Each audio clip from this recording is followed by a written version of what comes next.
हमारे साथ हमारे हजरत कमेंट हुआ था कि आरपीओ साहब खोलेंगे, हमने कहा जी कि हमें ये अंदर दबाव में लोगों की तरह खोलेंगे लेकिन ये गुजरी हो गया आस्थाना के अंदर आज तक औरत नहीं गई। अच्छा आरपी साहब आप इस हवाले से क्या कहते हैं जी?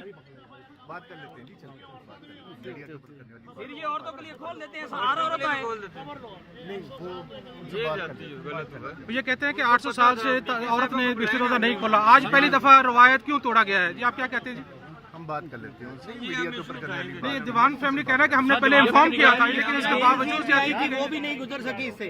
डीपीओ साहिबा को हमने इन्फॉर्म किया 776 साल बाद फैमिली के अंदर जाने की जरूरत नहीं है। आरपी साहब कहते हैं पहले इतला दी थी आपको, इतला दी थी कि आप ना खोले। फैमिली की औरतें अंदर नहीं जा सकती।